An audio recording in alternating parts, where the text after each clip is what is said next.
देव चरित्र सुनो भाई, ये पूरे पद में 30 प्रकार देवताएं चरित्र भ्रष्ट थे। योनि लंपट, जाओ मैं तुम्हें श्राप देता हूँ। तुम जिस योनि की भूख मिटाने यहाँ आए हो, तुम्हारे पूरे शरीर में योनि योनि हो जाए, योनि लंपट हो तुम। इंद्र के पूरे शरीर में गंदे गंदे छिद्र हो गए थे, योनि हो गई थी पूरे शरीर में। चरणों में गिरा, महाराज क्षमा कर दो, क्षमा कर दो, अपराधी हूं मैं, काम के वशीभूत हो गया था, क्षमा कर दो। भगवान श्री गौतम ऋषि ने कहा, जाओ तुम्हारी ये जो शरीर में योनियां हो गई हैं, ये भगवान की कृपा से नेत्र बन जाएंगी। तो 1000 योनियां हो गई थी शरीर में। इंद्र के शरीर में कितनी योनियां? 1000 योनियां। जा, ये बड़ा प्यार है योनि से, जा पूरे शरीर में योनि, 1000 योनि हो गई। बाद में इंद्र की वो की जो पत्नी अहिल्या माता है, वो इतनी सुंदर थी, इतनी सुंदर थी। अहिल्या माता किसकी बेटी है? अहिल्या के पिता कौन? अहिल्या ब्रह्मा पुत्री है, ब्रह्मा जी की बेटी है। इतनी सुंदर थी कि इंद्र का विचार था कि मैं इनसे विवाह कर लूं। इंद्र जो भी सुंदर महिला को देखता है ना, उसकी लार टपकने लग जाती। अहिल्या माँ को देखा तो मन डोल गया, बोले मैं इनसे विवाह कर लूं, पर ब्रह्मा जी ने कहा तेरे से नहीं करेंगे, हम तो गौतम ऋषि से करेंगे। तो अहिल्या गौतम ऋषि से शादी हो गई। शादी तो गौतम ऋषि से हो गई, पर इंद्र की नीयत तो लगी रही है। शादी होने पर भी इंद्र ने एक दिन मौका पाकर छल कर दिया। इंद्र ने रात के 2 बजे चंद्रमा को बोला तुम मुर्गा बन के कुकड़ों को करो। तो पहले की अलार्म घड़ी तो मुर्गा ही होता था।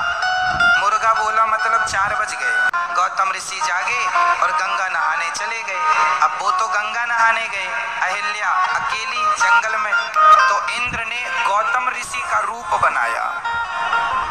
इंद्र ने गौतम ऋषि का रूप बनाया और इंद्र ने जाकर माता अहिल्या के संग गौतम ऋषि का रूप बना के, अब आपके पति के रूप में कोई आ जाए तो आप कैसे समझेंगे कि ये कोई और है? तो अहिल्या माँ समझ ना पाई, जिद करने लगा। इंद्र अहिल्या के साथ जबरदस्ती करने लगा कि वहां गंगा मैया ने कह दिया अभी तो 2 बजे हैं रात को, आप क्यों आ गए? अरे मुर्गा तो बोला था। गंगा मैया ने कहा गौतम जी आपके संग छल किया है इंद्र ने। दौड़े दौड़े आए, जब तक आए तो इंद्र कमरे से निकल रहा था अहिल्या के। समझ गए, अच्छा इंद्र तुम्हारे स्वर्ग में क्या महिलाओं की कमी थी जो तुम मृत्यु लोक की महिलाओं को सताने आ गए? योनि लंपट, जाओ मैं तुम्हें श्राप देता हूँ। तुम जिस योनि की भूख मिटाने यहाँ आए हो, तुम्हारे पूरे शरीर में योनि योनि हो जाए, योनि लंपट हो तुम। इंद्र के पूरे शरीर में गंदे गंदे छिद्र हो गए थे, योनि हो गई थी पूरे शरीर में। चरणों में गिरा, महाराज क्षमा कर दो, क्षमा कर दो, अपराधी हूं मैं, काम के वशीभूत हो गया था, क्षमा कर दो। भगवान श्री गौतम ऋषि ने कहा, जाओ तुम्हारी ये जो शरीर में योनियां हो गई हैं, ये भगवान की कृपा से नेत्र बन जाएंगी। तो 1000 योनियां हो गई थी शरीर में। इंद्र के शरीर में कितनी योनियां? 1000 योनियां। जा, ये बड़ा प्यार है योनि से, जा पूरे शरीर में योनि, 1000 योनि हो गई। बाद में इंद्र की वो 1000 योनियां नेत्र बन गई, आंखें बन गई थी। तो इंद्र को 1000 नेत्र वाला भी कहते हैं। इंद्र को पहले उस श्राप के कारण योनियां, फिर वो नेत्र में तब्दील हो गए। देखो हमारे ऋषि मुनियों का रिसर्च आज की मेडिकल भाषा में समझें तो हमारे ऋषियों के पास ऐसी भी विद्या थी जो शरीर के चाहे योनि बना दें, चाहे योनि भाग को नेत्र बना दें। ये एक विद्या थी, ये एक मेडिकल साइंस है, जिस पर साइंस अभी काम करेगा तो कई हजार साल लगे। गुरु कबीर का एक पद है और वो पद मानो ऐसी जगह पर कही गई है जहाँ पर एक बड़ी सभा लगी, जहाँ एक बड़ा कार्यक्रम हो रहा हो, धार्मिक कार्यक्रम हो। वहाँ पर सबके मन में एक प्रश्न उठा हो कि सबसे बड़ा देव कौन है और किनकी पूजा होनी चाहिए। तो सबने अपने अपने ढंग से अपने अपने इष्टों का याद करने लगे, नाम लेने लगे। कोई कहता ब्रह्मा बड़ा, क्योंकि ब्रह्मा ने सृष्टि की रचना की। तो कोई कहता नहीं विष्णु बड़ा है, क्योंकि विष्णु ने इस सृष्टि का पालन किया। फिर कहते नहीं महेश बड़ा, शंकर बड़ा, क्योंकि संसार से मुक्त करने वाला, संहार करने वाला शंकर होता है, इसलिए शिव की ज़्यादा मूर्तियाँ बनी हुई है, शिव की ज़्यादा पूजा होती है। तरह तरह की बातें आपस में लोग कर रहे थे, सभा पर कर रहे थे। मानो ऐसे समय में सदगुरु कबीर उस जगह पर पहुंच गए जहाँ पर ये सभा लगी हो और आपस में ये विचार विमर्श करके कोई निर्णय ना ले रहा हो, किसी निर्णय पर नहीं पहुँचे हो, किसी प्रकार के कोई डिसीजन न ले पा रहा हो कि किस देव का, किस भगवान की पूजा करें।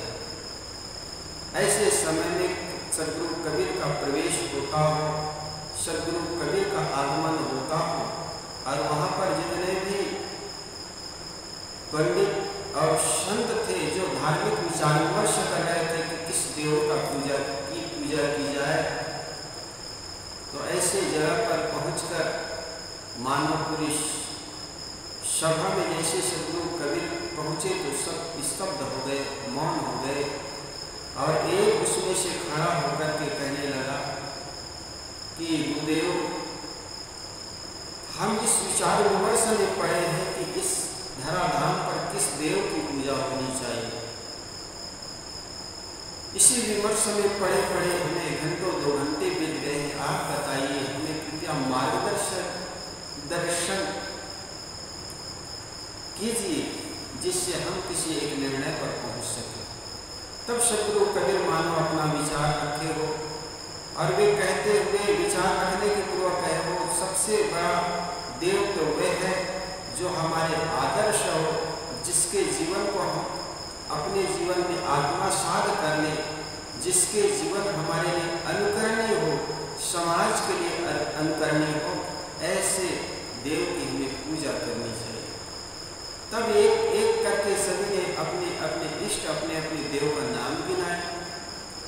तब सदगुरु कबीर ने सारे देवताओं के पर्दाफाश, चरित्रों का पर्दाफाश करते हुए मानो ये पद कहा हो, जैसे सदगुरु कबीर का यह प्रसिद्ध पद है जिसे आप लोगों ने कई बार श्रवण किए होंगे, शायद मानो रहे हो।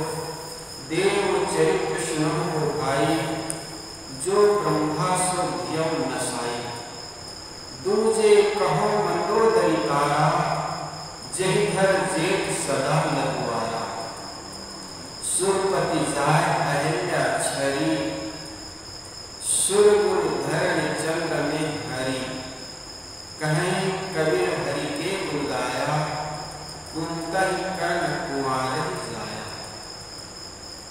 यह बड़ा प्रसिद्ध पद है और इस पर कई बार लोगों में, संतों में आपस में इस पद को सुन करके कह करके आपस में विवाद हो जाते हैं।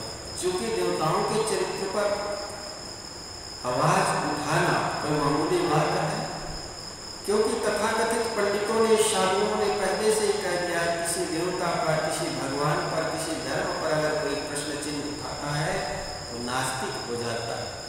अब नास्तिक बनने के लिए किसी देवताओं के चरित्र पर कौन उंगली उठाए, और जो भी उंगली उठाता है वो नरकगामी हो जाता है। लोगों की दृष्टि वो नापाक और नास्तिक हो जाता। लेकिन सदगुरु कबीर सत्य बात को कहने में कभी पीछे नहीं होते और हकीकत में वही आदमी धार्मिक है जो सत्य को सत्य कह सके, झूठ को झूठ कह सके, कितने आदर में साहस की बात होती। तो शायद कहते हैं, हे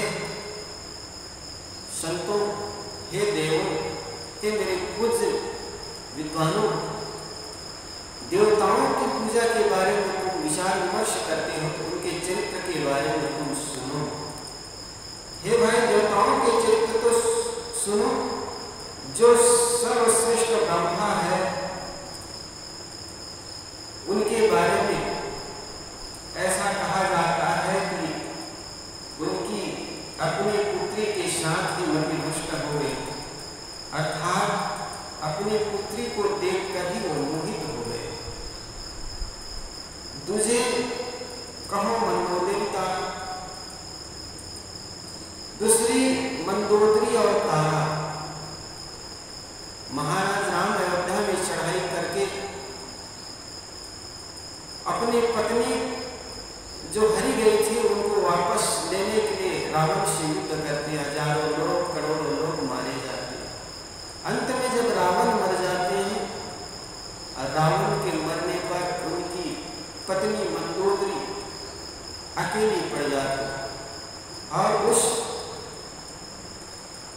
उसको महाराज विभीषण के साथ विवाह करवा देते हैं, मतलब साथ में रहने के लिए महाराज राम ने उनके साथ रख दिए पत्नी के रूप में। दूसरी तारा, जब तारा के पति बाली को छुप करके महाराज राम ने मार दिया तो तारा को विकल करने लगे, रोने लगे। बाली के शरीर को देखकर विलाप करने लगी तारा। तो महाराज राम ने बाली की पत्नी तारा को सुग्री के साथ पत्नी बना करके रखने के लिए आदेश दिया। इस प्रकार के ये चरित्र आगे बढ़ते हुए और कहते हैं, सुरपति जाय अहिल्या छरी। देखो, देवताओं के जो इष्ट है जिसको इंद्र कहते हैं, ये इंद्र अहिल्या को किस प्रकार सतित्व भ्रष्ट किए। कहा जाता है जब उनको अहिल्या, ये तो ब्रह्मा की पुत्री मानी जाती है और ब्रह्मा की पुत्री इंद्र चाहते थे कि मुझसे विवाह हो, लेकिन किसी कारणवश नहीं विवाह हुई और ऋषि गौतम के साथ विवाह हो गया। जब ऋषि गौतम के साथ विवाह हो गई, फिर भी उनके मन में जो मलिनता थी वो मलिनता दूर नहीं हो पाई और एक दिन उनके मन में जब कामुकता उठी तो कामुकता के शमन के लिए ऋषि गौतम के भेष बना करके महाराज ऋषि गौतम के घर पहुंच गए। सुबह का समय था, ऋषिवर स्नान करने जाया करते थे। उसी समय गौतम ऋषि का भेष बनाकर उनके घर में प्रवेश कर गए और मां अहिल्या जान नहीं पाई, क्योंकि बहरूपिया रूप बनाकर आए थे, तो समझे कैसे। जब वे नहीं जान पाए तो उनके साथ संबंध बना लिया इंद्र, देवताओं का इंद्र, देवताओं का देव इंद्र, देवराज इंद्र कहा जाता है।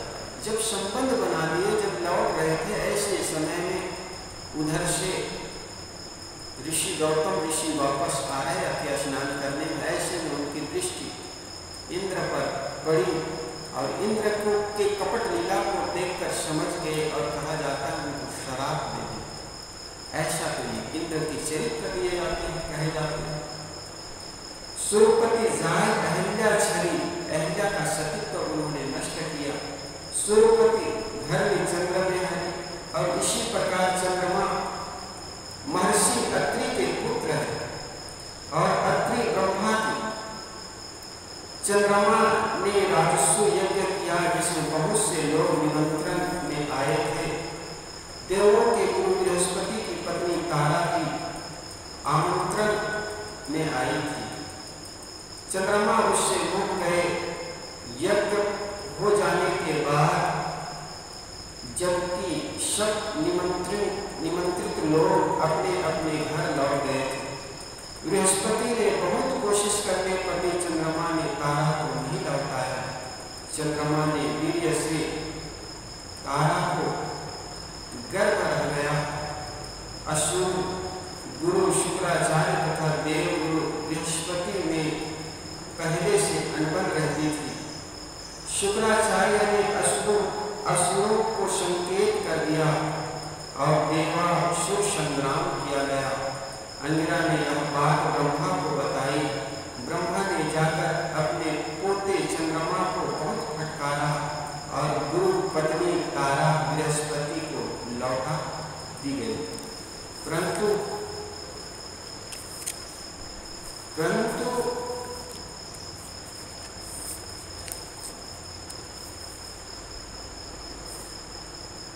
चंद्रमा से तारा नाम का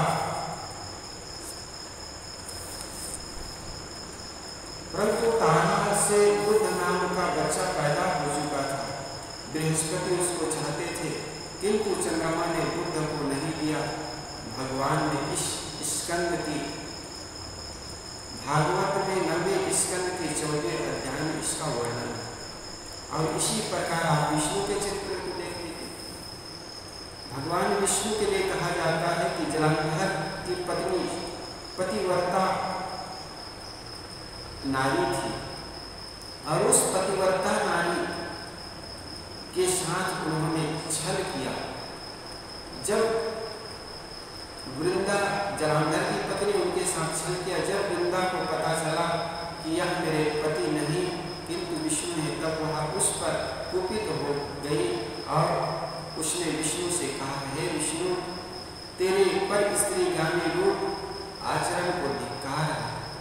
मैं तुम्हें समझ गई, तुम देखने में साधु किंतु आचरण में धूर्त हो।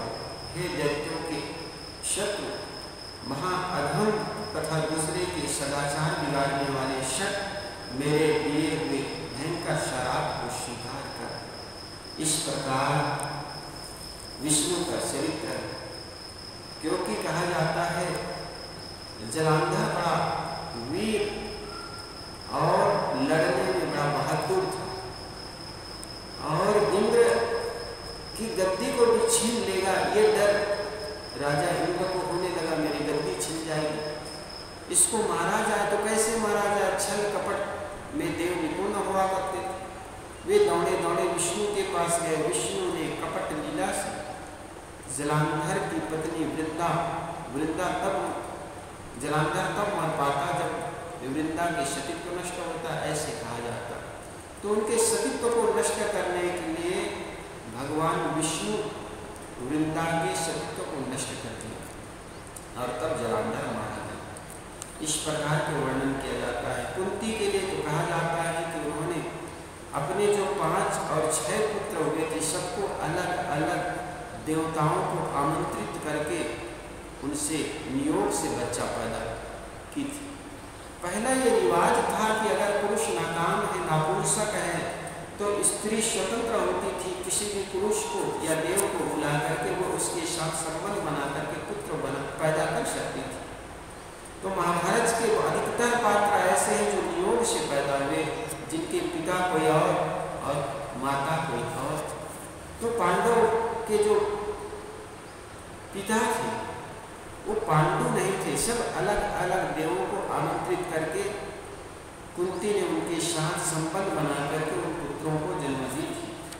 कर्ण के लिए कहा ही जाता है, कर्ण कुंती ने दुर्वासा ऋषि की कृपा से देवहूति नाम की एक विद्या प्राप्त की थी और उस मंत्र से किसी को बुलाया जा सकता था। उनकी परीक्षा के लिए कुंती ने सूर्य को आमंत्रित किया। सूर्य आए। कुंती ने कहा, मैंने केवल अपने मंत्र के परीक्षण करना चाहता था, वह हो गया, कृपया आप जाइए। सूर्य ने कहा, मेरा आना निष्फल नहीं जाना चाहिए। अंततः सूर्य ने कुंती को गर्भवती कर दिया। कुंती तब तक कुंवारी थी, उसका विवाह भी नहीं हुआ था। उनको जब पैदा हुआ तब उसने उसको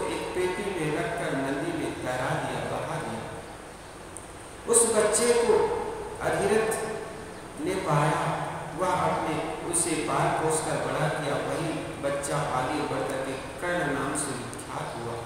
इस प्रकार कुंती ने कर्ण को अपनी कुंवारी दशा में जन्म दिया था। पीछे कुंती पांडवों को ब्याही गई। कुंती ने धर्मराज से नियोग कर युधिष्ठिर को, वायु से भीम तथा इंद्र से अर्जुन को जन्म दिया। इस प्रकार शतपथ ब्राह्मण तथा ऐत्रेय ब्राह्मण के अनुसार प्रजापति ने अपनी पुत्री उषा से संभोग किया। इसे विद्वान द्वारा रूपक अलंकार माना जाता है। प्रजापति सूर्य है, उषा सुबह की लालिमा है, उनके पीछे सूर्य जाता है। सूर्य से ही उषा पैदा होती है और सूर्य के पूर्ण आगमन से उषा पतित हो जाती है। ब्राह्मण ग्रंथों में वर्णन भी अलंकृत ही लगता है। शतपथ ब्राह्मण में इंद्र को अहिल्या जार कहा गया। कुमारी तथा स्वामी दैवत सरस्वती आदि विद्वान अहिल्या का अर्थ रात करते हैं, जिससे दिन और लय में समाप्त हो जाना दिन का। इंद्र का अर्थ सूर्य है। जार कहते हैं जीर्ण, अंतर ध्यान एवं समाप्त करने वाले। इंद्र अहिल्या पर जार कर्म करता है, अर्थात सूर्य रात को समाप्त करता है। गौतम अहिल्या का पति है। इसका अर्थ है चंद्रमा रात का नायक है।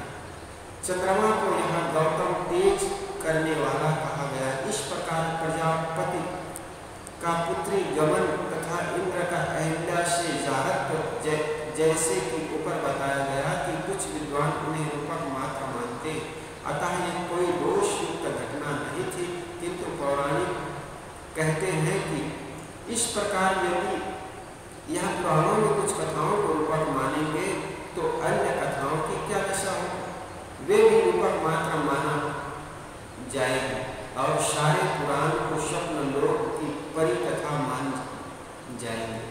अतः पौराणिक के ख्याल से इनमें कुछ रूपक नहीं, सब घटित घटना है। इसी सब को देख करके सद्गुरु कबीर ने कहा कि यदि देवता रूपक मात्र है तो इसकी पूजा का कोई अर्थ नहीं।